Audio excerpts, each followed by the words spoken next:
The Young and Yonder line is one of my favorites. It's so fun and I've heard so of Young unique. and Yonder. Well, the panel's not here. That's embarrassing. I invited them. I told them to specifically be here at 4 p.m. Cocktail that. Have you been drinking, sir? Sir, have you been drinking this evening? No. Just about 10 drinks in right now.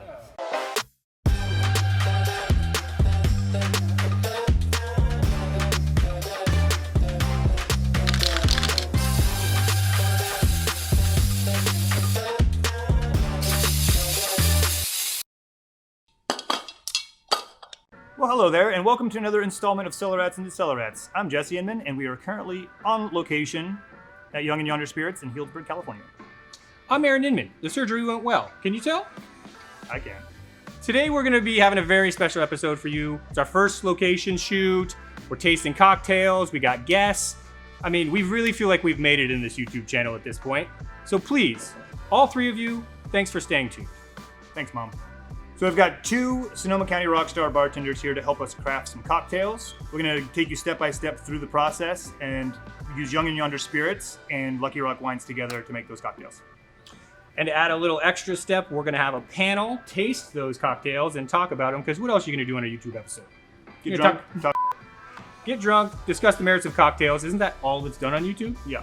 I believe so. So it's basically going to be like a Top Chef with a bunch of drunk pirates. So Jesse will be on the first panel, and then we'll swap them out, and I'll be on the second panel. So to introduce our first panelist, we've got Simone Popoff, the third member of the Lucky Rock team, and a certified wine specialist. Hey, don't hold that against him. He's a decent guy. What do you got to say for yourself, my friend? Well, my name is Simone, and I'm the one usually behind the camera. I wrote myself into this episode today. Because who else would have, right? Absolutely, got to get in front of the camera somehow. So yeah, I'm a WSET certified specialist of wine, all of that fancy stuff. These guys make the wine, I just about it. But I did work for 4 months at a Korean barbecue joint as a bartender, and you can guess lots of AMFs, a lot of high alcohol drinks. Serious tips. Oh yeah, I'm definitely all about the craft scene, you know what I'm saying? No, I'm kidding. I'm excited to taste these. This is gonna be so much fun. All right, we're looking forward to having his opinion. Where's the trash can? Aaron's looking forward to having his opinion. All right, and so panelist number 2, Josh Opatz, owner of Young and Yonder Spirits, which we owe a big ups to for letting us crash his beautiful distillery and tasting room located here in Healdsburg, California. Healdsburg, California, you Thanks got for it. What's lowering up, the guys? bar. Yeah. Yeah, well, you know, we're always trying to lower the bar around here, so you guys Perfect. fit right in. Yeah. So Lowbrow perfect. as AAF. That's right. Nothing better than on a Tuesday afternoon to be drinking with you guys here. What's up, everyone? My name is Josh Opatz. I'm one of the owners here at Young and Yonder Spirits. We're a craft distillery in Healdsburg. We make vodka, we make gin, we make bourbon, we make absinthe, amaro. We do cocktails, we do tastings, we do tours. So come on down if you guys are ever in Healdsburg and come check us out. It's a cool spot. It's a very good Thanks, spot. man. No, it really Yeah. is. People have to say that kind of in YouTube episodes, but I actually mean it. It's great. It's beautiful. I'm coming here myself this weekend. 2 kids are going to be here. We're going to put them over there with a shovel and some sand, and I'm going to drink cocktails. There you go. So I'm going to steal a couple seconds with Josh and ask him a couple questions, because we want to know about Young and Yonder Spirits, because they're the gangster new distillery on the block. So Yes. what do people not know about Young and Yonder Spirits they should know? Cool. Thanks, Aaron. Appreciate that. So, what we do here, we're a family-owned craft distillery up in Sonoma County, which is just north of San Francisco. We're a family-owned small business. We basically make different types of spirits in small batches. We make 2 different types of vodka. We make gin. We make whiskey. We make a couple botanical spirits, primarily absinthe and amaro. We're in the weeds. We're mashing corn. We're Well, you're mashing making grains. weed? You make weed here too? Oh yeah, all sorts of stuff. How do you think I pay the bills here? Sonoma County. Sonoma It's- County. Not that far It's the from latest Humboldt. thing. Oh. We're hand labeling, we're hand applying. The name Young and Yonder comes from my wife and I. Even though I grew up here in Healdsburg, we moved out of this area for a long time, went to work in bigger cities, Yes, and people decided do. People do that. people do that. Yeah, and You so gotta leave the small town unless you're the local doctor, lawyer. We got an entrepreneur here. there you go. So wore a suit and tie for way too long, but then decided, we were gonna take a shift from our professional careers, and hence the name Young and Yonder, us being young and moving back to my hometown, a small town, to pursue our passion of entrepreneurship and Jesse craft and distilled spirits. Jesse and I know nothing about, believing in yourself, funding yourself, and then going out there against the No. Death Star. Yeah. We don't We're the know only anything people about that know that. No. We're the- So I'm gonna put his feet to the fire here a little bit, because nobody that makes something and sells something wants to be, answer this question. What is your favorite cocktail? Jeez. Okay. Well, it'll be wrong. It'll be different next week. But today, I'm going for it. Again, it's sunny. It's warm out. I'm still phasing out of the whiskey phase from the winter. Sure. But I'm going to go with the Paper Plane. It's basically a nice whiskey meets citrus meets bitter cocktail, and it's the perfect way to end a long, stressful day. So that's what I'm going with. Yeah, that's a solid pick, and it won't get you as wasted as 2 Manhattans, That's- which is nice. That little bit of lemon. Depends on how you make them. Thanks, Josh. All right, so let's bring in our first badass bartender from Sonoma County, Jessica Andrews. On the streets, they call her Jess. Hi. Nice to have you here today. Thank you for having me. Tell us a little bit about yourself. My name's Jess. I work at Jackson's Bar and Oven in Santa Rosa, California. I've got drunk there before. A couple times. Yes. I've been working there for about 7 years. Nice.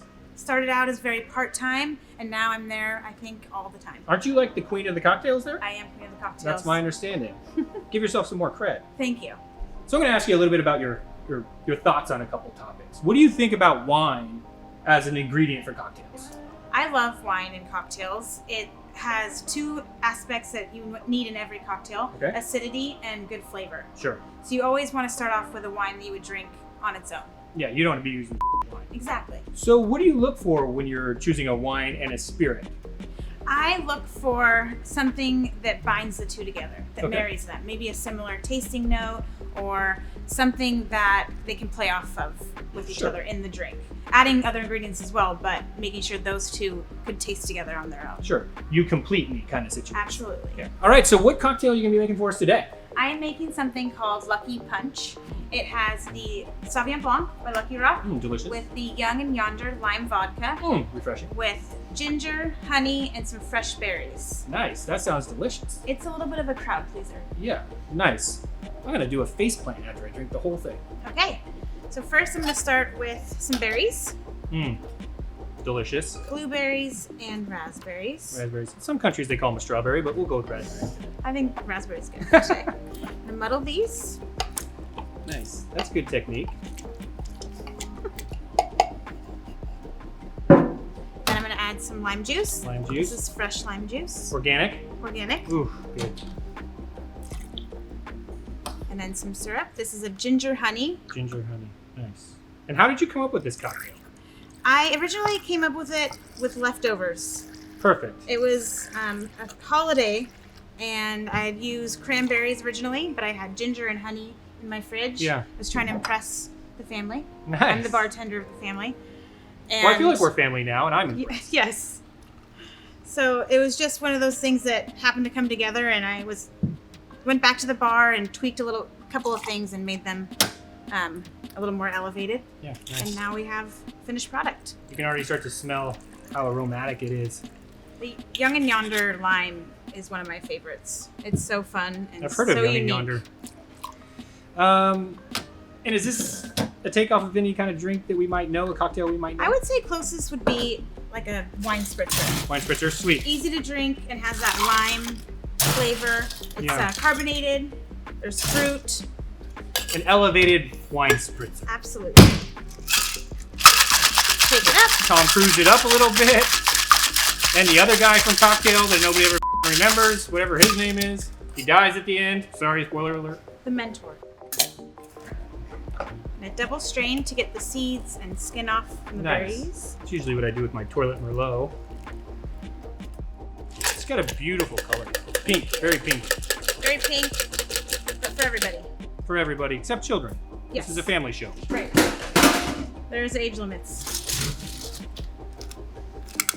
Top with ice. Nice. You gotta have it nice and cold, because a warm cocktail, what's the word I'm looking for? Sucks. That's what it does. Yeah, this needs to be refreshing. Yeah.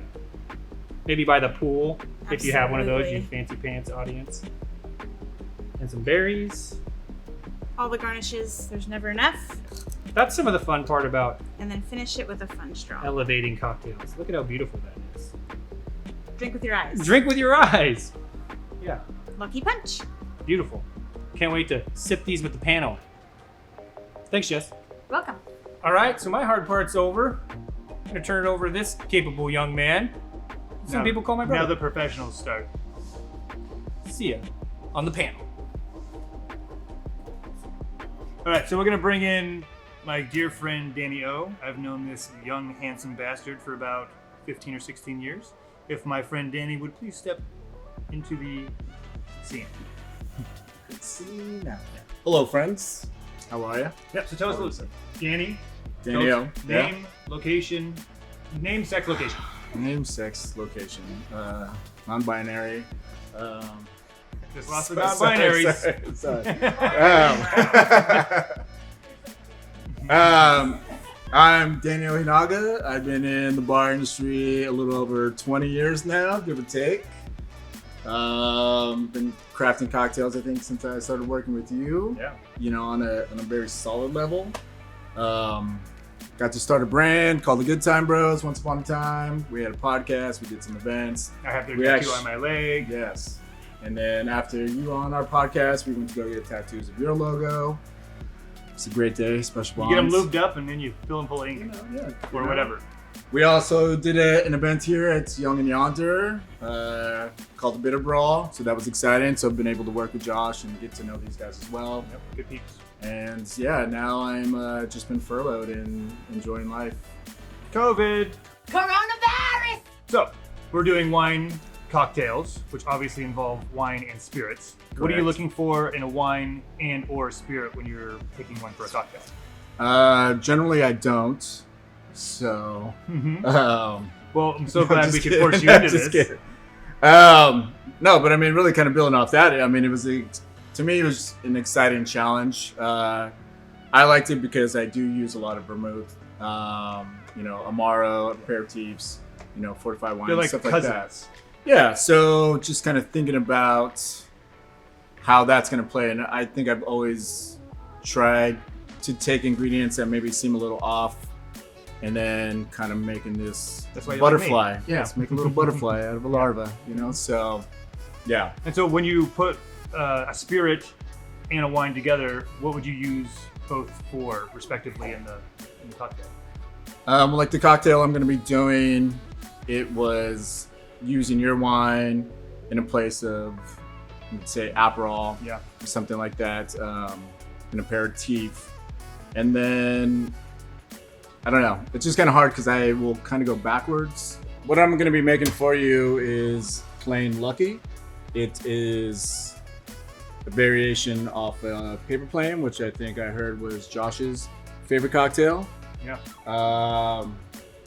I actually made it up on the fly the last time we were here back in November. That's why I like you. Yes. After my So, own heart. so we have lemon juice, chai, syrup, and then we have their bourbon, Young and Yonder's bourbon, Young and Yonder Amaro, and then of course your fantastic Pinot Noir. Penis noir. Pinot Noir. All right, let's get rolling. So I'm gonna start with a half ounce of lemon juice. And just as with the paper plane, or most people do it, it's usually all equal specs.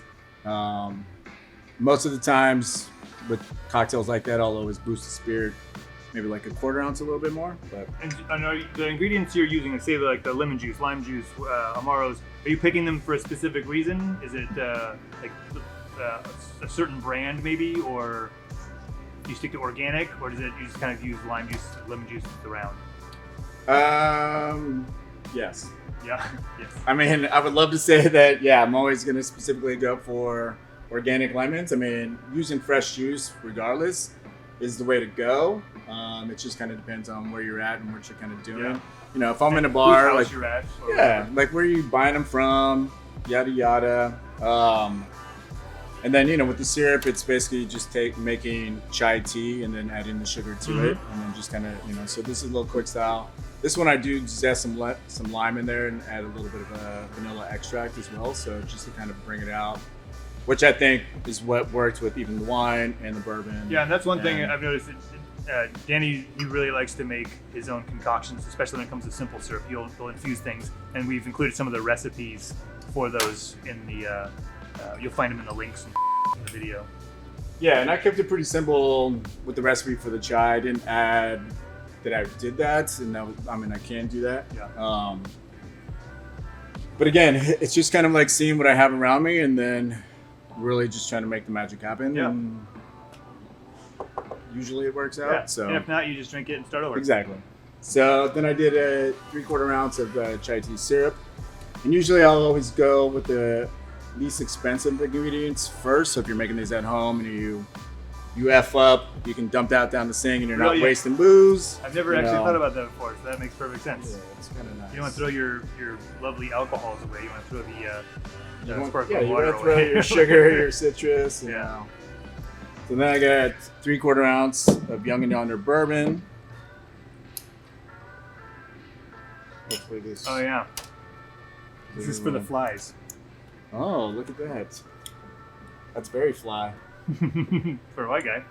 And all the girlies say I'm pretty fly for a white guy. Yeah. I got 3/4 ounce Amaro. Let me showcase that there. And of course, 3/4 ounce. And so you're using this Lucky Rock. basically in place of This would be in place of Aperol. Aperol. Yeah. Of course, there's going to be some different notes, you know, but there's enough citrus that comes from the Amaro.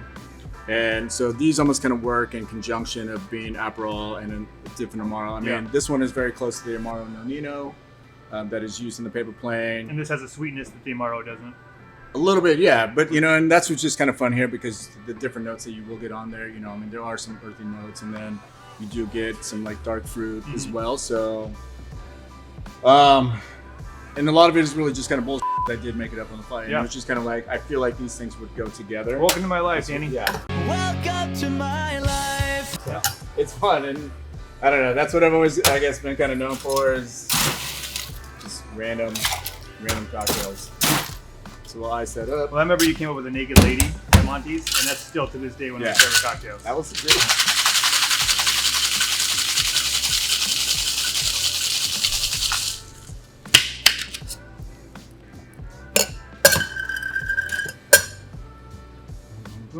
And is this a traditional glass for this cocktail? So this is a coupe, yeah. So it's usually served in a coupe. But of course, always kind of preference. You can see, if you feel like there's enough body on there, then you can probably throw it over ice as well. Look how lovely that fits in there perfectly. Jeez, oh, Mom, tell me. And then a lot of times with paper planes, I will usually get a grapefruit and zest that. You can do lemon peel as well, just to kind of get a little bit more aromatics. Here, we're just going to throw a little lime because there is lime in the chai tea, so that just kind of slightly bring that out a little bit more. And there you go. We Simple got and the gorgeous. plain lucky. Boom. Cheers. Can't wait to try it. Oh yeah.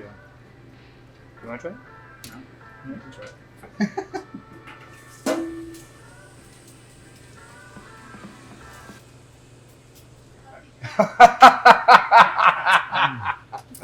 Pretty good. Pretty good. Yummy, yes. Well, the panel's not here. That's embarrassing. I invited them. I told them to specifically be here at 4 p.m. Oh, there they are. All right. Sweet. You guys showed up. Nice. So I'm here with my esteemed panel. Josh Opatz, Hi, master everybody. distiller, Just janitor. just janitor, master janitor. We've got Simone, the wine guy, and Jesse Inman, entrepreneur, winemaker extraordinaire. Master debater. So we are going to discuss, as people do, they sit around on couches with cocktails and discuss them. That's a thing people do on TV. And discuss the merits of the cocktail. Do they drink them though? What a stupid question. Well, you do have to drink them to discuss them. So this is Jess's Lucky Punch. So Opatz, commence drinking. Thank you. I've been waiting for that. Cheers. Cheers. Oh, cheer. Oh, Oh, wow. shit. Cheers. Yeah. Don't. Yeah. Wow, fancy. Oh, Oh, somebody will clean that up. Go with straw method. the janitor will do janitor will do it. Okay, Opatz. What do you think about the balance of that cocktail? That is a tasty cocktail. So basically, when we're ever workshopping here, for a new cocktail for the menu, I like to think about the composition for the season. I like to think composition of the product itself. Sure. So And then I look for the basically aromatic and sensory qualities of the product. So like basically I think about primarily the nose, taste, finish. And in this case, like with the season getting warmer, like I can see this being a really nice summer cocktail. Sure. This basically has elements of fresh berry meets lime, which a lot of times gets associated with summer cocktails. Finishes really clean and elegant. Like there's a lot of times with the finish, like you can be so close on a workshopping of a cocktail and have the finish just like fall apart. There's not enough acidity. There's just not enough flavor to carry like a lingering finish through a cocktail. Kind of short on the palate. It's just short, yeah. It just dies off really quick. So we can be so close to something and be like, God, it smells great. You know, like the first punch of flavor is great, but then it just like dies. And so like with this one, you have, again, I think with the berries like gives you that upfront punch, but then you get the lime that carries you through the rest of the palate, and that lime sort of sits on your palate afterwards. Sure. And makes like a really nice balance. This is the epitome of a porch pounder. Like this is Dangerous. Like, It's a it's dangerous So you're a fan. I'm into it. You're a fan. Yeah, I'm gonna finish this. Simone, from a wine guy's perspective, what are you thinking here? Well, for starters, the presentation is like, if I have to give 10 out of 10, I'd probably give it a 20. That's probably the coolest, prettiest cocktail I've ever seen. Similar to the bartender that made it. Yeah, absolutely. And it kind of reminds me of like the like a limoncello, like a pretty pink lemonade, which is like so much more kind of boozy. But like better than when you were barfing it up in high school, you know? Pretty much, yeah. I meant college. I mean, currently. You're fired. Oh, shoot. And Jesse, what do you think from just a perspective in Well, I general? don't know if I could put it better than Opats, but Pat's monologue about the thing? Yeah, it's like way to lit it. He lit it up, but it's the epitome of. And it's funny because was this the lime vodka that they used? Yes. Lime. And I forgot about that because the grapefruit's floating in there. I'm like, oh yeah, that lime like marries with the grapefruit perfectly. And it's clean, it's crisp, but it's also not unsubstantial as a cocktail. Like, Sure. you know, It's got some like weight to it. a lot of weight, a lot of flavor, well-rounded, good balance. Yeah. I mean, I'm biased because our wine's in there and whatnot, but it's pretty goddamn good. And the nice thing is like everything kind of just works together. Like, you know, if I wanted to just kind of try to focus on the Sauvignon Blanc notes, like it just doesn't Sure. work out because it just blends so well with the berry notes. Just works so well all across the board. Yeah, it's really so. well rounded. It's super tasty. The lime works well. There's the grapefruit marries well with the wine because like Sauvignon Blanc especially has so much grapefruit in it. Sure. That they marry well, and all the other. It's just very like geometrically opposed correctly. If that's makes any sense. Yeah. Sounds cool. And the thing is this color, you know, as men here, I like that it pushes our boundaries of masculinity. We can sit around here talking about a pink drink, and I'm totally comfortable. Yeah. I think it's the audience. You guys are Actually, making let me feel change my legs. Hold on. Switch. And I think that's where this stands really well. Is like this has like the essence of of Sauvignon Blanc, but then it has like this essence of lime, the essence of berry, and like they're not necessarily all in equal parts, but they're all present and complement each other. Sure. And so I think that's really It's important. not like you about put the that, wine no. in there just to Yeah. have wine in it. In the winemaking business, you know, when you have a wine, sometimes there's some holes in it, and so you have tools to be able to fill those. Like with oak, like I want American oak, or I want French oak, or I want maybe whole cluster, and you can start to round this wine that's a little thin in certain spots. And the cocktail has the same thing. It's like nice and round.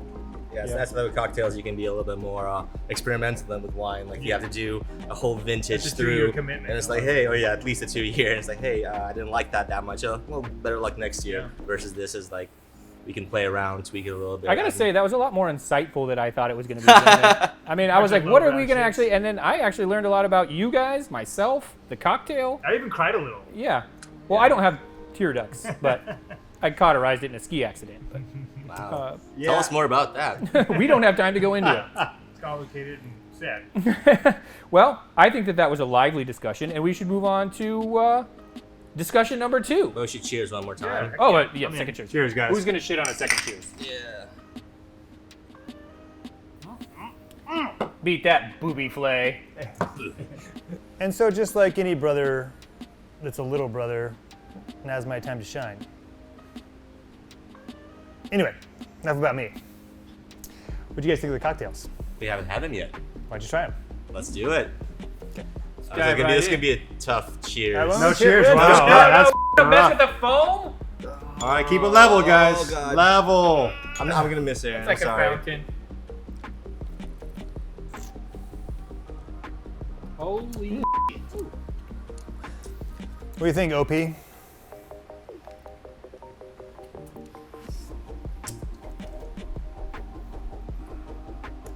It's a exceptionally made cocktail that.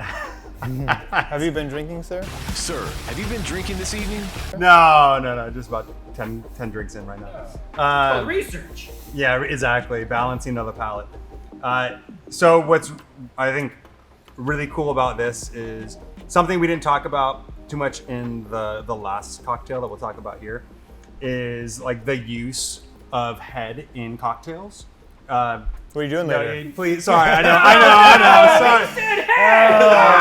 If I had hair, I'd toss it. But no. Sorry, guys. There is an opportunity, froth. like when I think about the use of like basically using foam as a mechanism to kind of to hold up aromatics and add like a viscosity to the spirit. In the cocktail, it basically can make sure that like, it gives you a better perspective of when you smell, like you carry it through the taste and into the finish.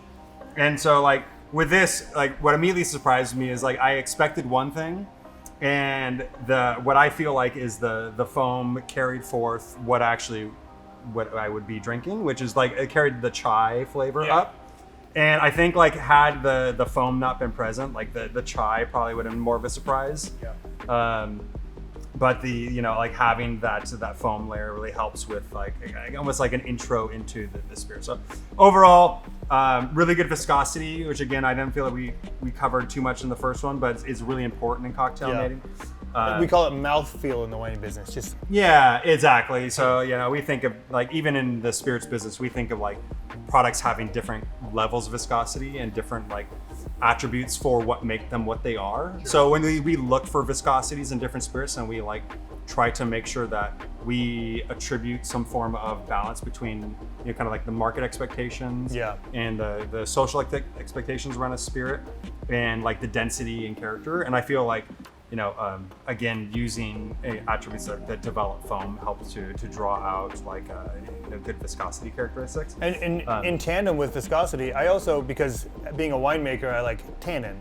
Tannin is in the skins of the grapes, and the chai tea and the tannins of the Pinot, I think they marry really well. And I think because then you have the viscosity, because you don't want too much tannin, because then it's a dry cocktail. Yeah. You don't want too much viscosity, because then it feels like you have butter in your mouth. Right. And so it's like, again, finding that balance. And this cocktail has a lot of very diametrically opposed pieces that marry, again, very well. Absolutely. And I think the tannin in here, and then I'll hop off my soapbox, but tannin helps to like basically sharpen flavor profile. Right. Like, so like I feel like you get like a really punchy, vibrant flavor that comes out like just by using tannin to your advantage, not your disadvantage. And this cocktail showcases that in spades. Man, I didn't find you attractive until just now. Like, Thanks, dude. You, sir. I use a lot of jargon, My dude, so I gosh. try to be sexy. I'd give it a shot, let me tell you.